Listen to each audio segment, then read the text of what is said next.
You don't use magic to make a fight disappear. Things get rough, you don't even consider the options. You just do a spell. I can't stop, Buffy. Please. Please help me. Please. Please. Please.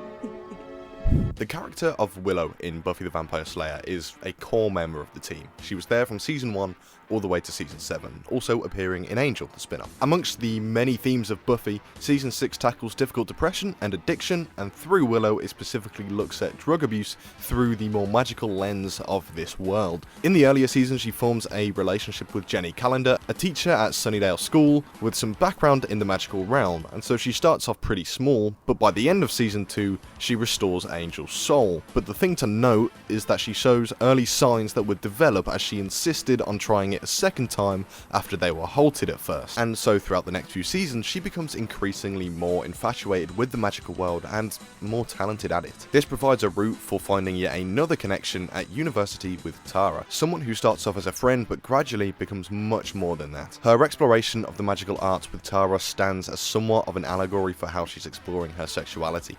This is tested in an episode where Oz returns, the previous love of her life who had to leave due to some werewolf tendencies. But with Tara, it's a beautiful relationship that blooms, eventually becoming official and truly loving each other. It's worth noting that the network didn't want to show two women kissing, and so we don't get that until I think the episode The Body, an incredibly tender and real and grounding moment where Willow is in danger of spiraling and Tara catches her just in time. But therefore, because the network wouldn't allow that, a lot of the way that these ideas are presented are much more through subtext. But Willow and Tara are one of my favourite relationships in the show. They balance each other out so well, they've got incredible chemistry, and they're just both a delight to watch. They're both such compelling characters on their own and together. So Willow's magic use had generally be seen as a positive thing, something she genuinely enjoys and can use for good to help the Scoobies. It was also really positive because we were seeing Willow grow in confidence. She started off with none of that, and magic became a gateway where she was finding more of herself and finding that comfort and confidence in there. However, a significant moment that takes a bit of a turn after Buffy's mum Joyce passes away, and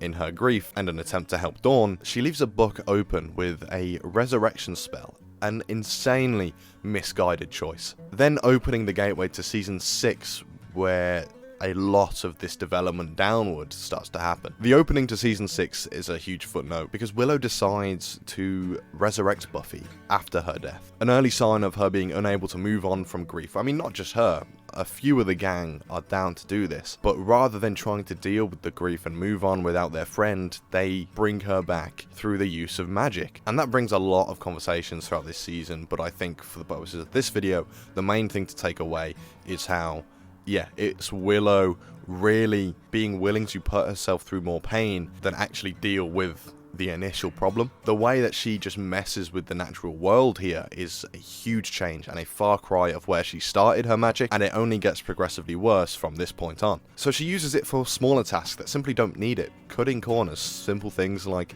using computers or shutting the blinds or the curtains, decorating her room, but that all translates to her not only abusing magic herself, but abusing her friends with it. Case in point, with Tara, casting a spell causing her to forget that they'd had an argument as opposed to dealing with it together and coming out the other end. Almost immediately, Willow breaks this promise though. This leads to Tara insisting they have some separation and that Willow restrains herself from using magic. Only after that are they going to be able to actually refine their relationship and be able to trust again, because trust has to be built on both sides. When things get rough, you don't even consider the options. You just do a spell. I just want to help people. Maybe that's how it started, but you're helping yourself now, fixing things to your liking. It's worth mentioning that this isn't the only way that the show tackles addiction in this season. Buffy is dealing with some pretty severe depression, and she starts to cope through Spike. Spike had shown that he'd developed a love for Buffy, but it is an inherently selfish love. It's important to remember that Spike at this point still doesn't have a soul. So yes, the chip in his head has changed him, but his core traits can only really be selfish in intent. The soul essentially acts as a moral compass, which is why vampires don't have a soul, and so they are what's getting in the way of our characters growing up and getting past their issues, and Spike is still that, as opposed to someone like Angel. And so, with all the things that Buffy is having to deal with at this time, she's lost her mum, Giles has moved back to England, trying to look after Dawn, her younger sister. So much to deal with, so much overwhelming that she starts to use Spike as an escape. She is well aware that she does not reciprocate the feelings that Spike tries to present to her, but despite that, she continues to use him for pleasure nonetheless, acknowledging it's wrong each time but returning anyway, until eventually they do have sex together in a scene that sees them destroy the building that they're in. I think a bit of a metaphor for how Buffy is self-sabotaging here, really making self-destructive choices. The morning after, we even see them scarred and bruised, Dawn even drawing attention to the fact that Buffy's limping when she gets home. So when the likes of Xander and Anya are raising concerns for Willow, Buffy jumps to her defense first and foremost because she's her best friend, but also because Buffy knows internally she's struggling with somewhat similar things. Whereas Willow is using magic to escape and deal, Buffy is using Spike. They're both making decisions somewhat out of character due to them coping with internal emotions, but it's not long before even Buffy sees firsthand the danger Willow is putting herself in, as well as those around her. Willow being left alone without real help leaves her susceptible to temptation. Willow is absolutely in the wrong with what happens from here, there's no doubt about that, but I do think there's a conversation to be had about the fact that maybe she didn't have the help she needed from her friends, and it's through feeling isolated that she brought back Amy, someone who had become a rat due to a magic spell at some point earlier in the show, and Willow manages to turn it back to human. And Amy is the negative influence, the one who also abuses magic for herself, but on the base fact that she's kind of the only one willing to be with Willow in any capacity right now, she becomes a gateway. Willow is unable to see how Amy is abusing magic too and leading them both down a darker path. And she does this in a very literal way with how she takes Willow to Rack's magic drug den. But what do I want more than anything else in this entire world? Yes. Crack. Oh.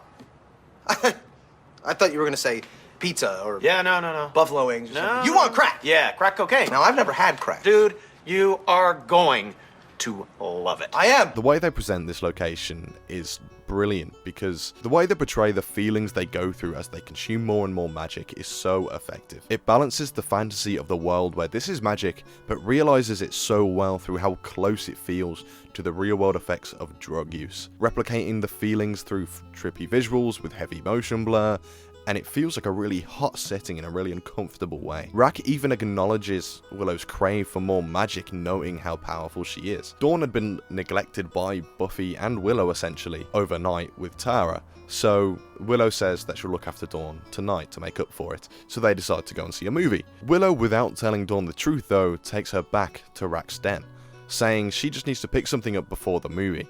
But Dawn is left alone in this dingy, dodgy lobby for over 2 hours. During the time, we see the effects once again portrayed in a highly effective way, replicating things such as LSD visuals and leaving Willow in a state where it looks like she has no control. She's unable to refuse taking any more magic, but she looks mentally absent at times. The visuals balance that line between being blurry and uncomfortable, but also enticing enough that you almost can't look away. Finally leaving with Dawn, she's understandably very annoyed, but Willow remains calm and utterly unfazed by Dawn's emotions. Alyson Hannigan's performance is brilliant. She perfectly portrays someone who is simply too high and completely out of their depth. As typical for such a scenario, they encounter a demon, and even Willow's initial reaction saying it's not real, despite the fact that Dawn's not even taking any magic and stuff, so why would she be hallucinating the same way Willow is? It doesn't make any sense, but it just shows how neglectful that Willow is right now. So Willow decides to take the car, but immediately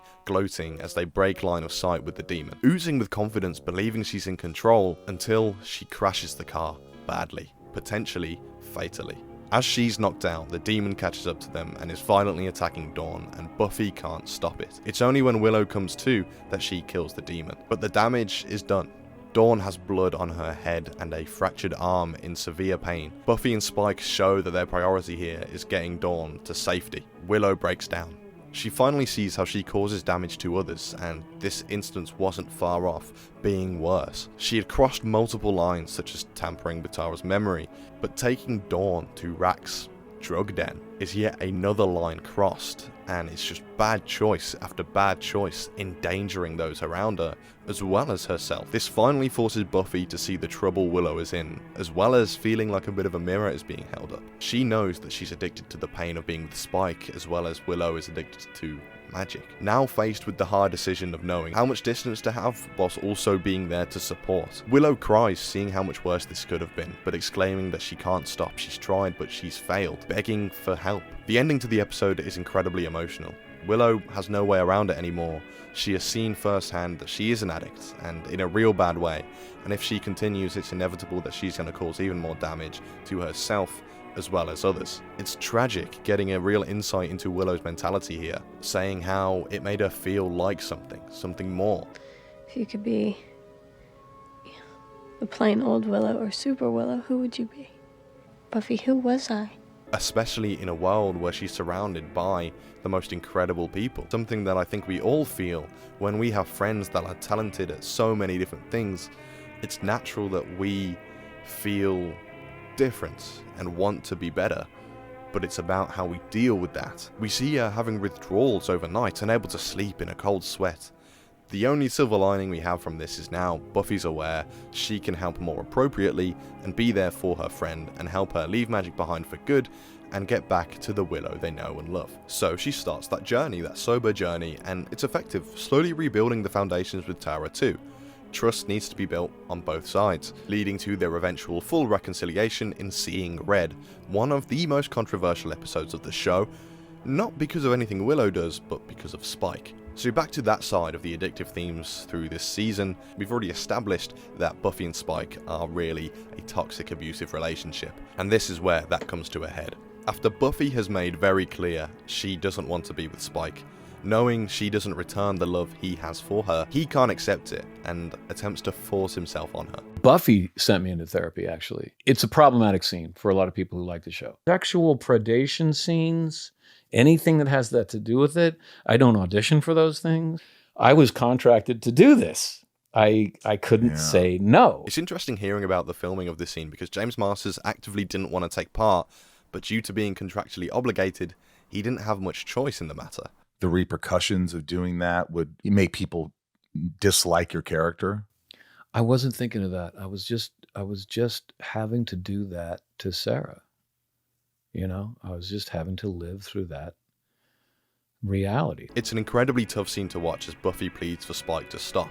As much as Spike has developed as a character over the show and become more of a protagonist, this is the difference between him and Angel. This is the difference of a soul. We see what his meaning of love without a soul is with how he treats Drusilla as more of an item and something to win. It's the same way that he views Buffy, someone to have. Underneath everything, no matter how much the chip paved the way for Spike's changes, he is stuck in that delusion and the core selfishness. He's unable to be anything more without a soul, and so in his pursuit of Buffy not only violates her but hurts her, leaving him with even more confusion until he arrives at the decision to skip town, ends up getting a soul, but that's not relevant to what we're talking about here. But it is worth saying, for as flawed as Season 7 is, I think everything with Buffy and Spike is pretty brilliant. After what I've just said, you'd assume this episode couldn't get any worse. After a season of much intense turmoil for everyone, leaving each of them feeling isolated, separated, Buffy and Xander attempt to console each other, knowing despite their mistakes and actions, them and Willow haven't lost each other since the very start. And they're glad for that, despite a lot of them drifting apart and having differences in this season. It's so important to still be there when the time comes and in the long game. And as they are consoling with each other and finally making up is when Warren shows up, one of the antagonists of the season. Furious after feeling humiliated by Buffy, he brings a gun, shooting at Buffy and Xander wildly, and as he runs away, fires one last shot. Your shirt. There is nothing as consuming as grief. Tara! Baby! Baby, come on! Oh, God! Oh, no! Please! Please, come on! Come on, Tara!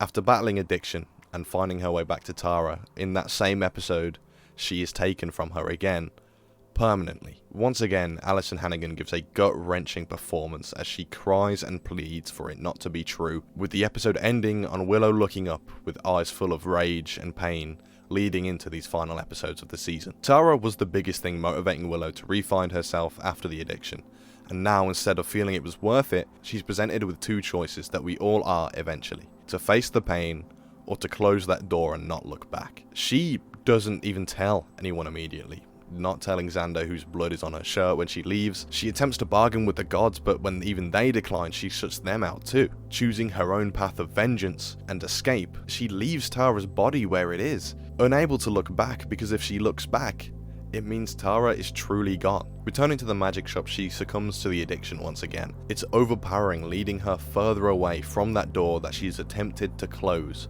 But the thing is, that pain, that grief, it doesn't just go away, it doesn't go anywhere, it remains inside. And so through her abuse, it turns into violent because it needs a way out. It's unrelenting, it's forceful, and it will be with us. And it only grows in power if we pretend it's not. Forcefully, she decides to take revenge, finding Warren, inflicting horrific torture on him to the point he's begging for his life, and Willow's unable to prevent the urge for vengeance and kills him in brutal fashion, removing his skin, committing to the villain role because if she doesn't, she has to accept what she's lost. Buffy and the Scoobies attempt to reach the Willow inside, try and speak to her humanity and show that dealing this way won't only destroy herself, but everything, figuratively and literally. But Willow continues the chase for Jonathan and Andrew in a total refusal to allow her friends in because, as I say, if she stops for even a second, that pain becomes real. So, in the progress of shutting them out, she hurts them too. As she beats on the Scoobies, she grows in power only until Giles returns, but even that is temporary. Before Willow pushes her way through, she knows that killing Jonathan and Andrew won't stop the pain, the same way killing Warren didn't. So that, mixed with knowing how difficult everything has been for everyone this season, the pain overall is overwhelming. It's too much, and we reach the climax of the finale. Willow is prepared to kill herself along with the world to prevent any more pain. If that's all there is, what is the point? But then Xander finds her. Hey, black-eyed girl. What you doing? She tells him multiple times how he can't stop her, but he's more than aware of that. He hasn't come here with the intention of stopping her from destroying the world. We're all gonna end. Where else would I want to be? He has come here because he loves her, his best friend. If the world is going to end, even by her hand, there's still no one else he'd rather spend it with. And I know you're about to do something apocalyptically evil and stupid, and hey, still want to hang. All her abuse of magic was from a place of rage and fear, but Xander's words were true and honest. It's only then when she accepted, when she's understood. I love crayon breaky Willow, and I love scary veiny Willow. So if I'm going out, it's here. It's pure, unconditional love that she tried so hard to bury because ultimately, it's the pain that we go through that makes us human. The thing Willow needed more than anything, the thing that she truly believed had been taken from this world. This arc is one of my favourites in the show, and one that I've actually found a lot of solace in recently. I am in a time in my life where I found myself drinking a lot, amongst other things. The first few months of this year, and a lot of last year, I was dealing with a lot, sometimes without even realising it, but deep-rooted issues that, I can look back and see those easy in hindsight now, after countless therapy sessions and countless pages all over my room of work that I've done and deep dives into my own psyche to understand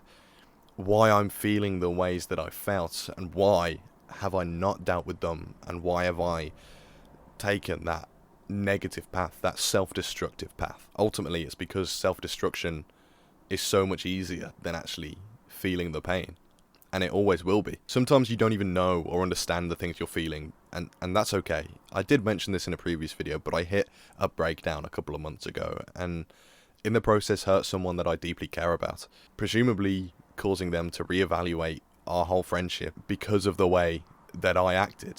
And that has been awful, despite the fact that I quickly realized that it shouldn't take something like that for you to realize your issues. I've dived deep into my head and really working on not drinking so much, not doing some of the other things, and it's allowed me to have such a clearer mind and to simply feel the pain of the deep-rooted issues that I left unattended for so long. These long-term issues that I have been dealing with just grew and grew. Like I say, the pain that you feel doesn't go anywhere. No matter what kind of pain it is, no matter what the source is, the longer you leave it, the worse it gets. And I kept finding loopholes and thinking that, no, I've dealt with it, I'm fine. But it was bullshit. I did spend a bit of time, you know, just trying to rush back to where things were, and that's wrong too. Equally, avoiding dealing with the issues that I was facing. I tried my best to communicate that I knew what I did wrong. I knew that I'd really discovered a lot of the internal issues that have broken me over the last few months. And through a lot of it, I thought I was being supported by the people that I was talking to. But over the last 2 weeks, it's become apparent that that's not the case. One person even seeing them more than most, seeing that I was moving away from the drinking and the other things and slowly finding myself again, seeing that firsthand, to then suddenly, like that, say, nah, actually, I don't want to know you, I changed my mind, and being straight up unwilling and refusing to talk about it, and as I say, others just kind of vanishing, entering the void. It's been tough, but I'm sure a lot of people feel the same. I'd like to say, if you know anyone in such a position, to hold them accountable, 100%, even if that does include taking space from them. Sometimes it's for the best and can be right and can be incredibly helpful, but never reject them. Don't neglect them. Something that can be really hard to grasp is that everyone you walk past every day is full of their own stories, trauma, and difficulties. They're going through their own series arcs, if you will, and they're all coping in vastly different ways, some well, some not so well. I was one of those ones who wasn't. The first few months of this year, despite being unintentional, I couldn't see the amount of pain I was dealing with and the amount of deep-rooted childhood issues that have grown and turned into things that are much worse, as well as new issues that I'm dealing with every day. And I look back to that period of time that went on way longer than it should have, and know that that wasn't me. I had lost myself. I'd ran away from all of those issues, and so ran away from me. Only now, after direct confrontation and accepting that this is a whole journey, there's not just a finish line I can find, am I able to have started to see parts of myself again. As I figured that out, I was left behind by almost everyone I was finding solace in and thought were helping me. And so that has brought a whole new level of challenges to dealing with all the other issues. But now that I'm not on the same self-destructive path that I was, I'm at least somewhat more equipped to use the tools to work through the emotions that I'm feeling. So to conclude this video, if you find yourself feeling closer to black-eyed veiny Willow, try to look behind you. Open that door that you're running from. If you are on the other side, seeing someone in that spot, don't add fuel to their fire. If you truly know them, you should know and be able to stand with them, while simultaneously pulling them up and holding them accountable when required. And if there's any doubt, maybe reevaluate your own position and your place in that relationship and your actions with others. And with all of that said, that's the end of the video. Hope you've enjoyed, hope you're all doing well, and take care of yourselves.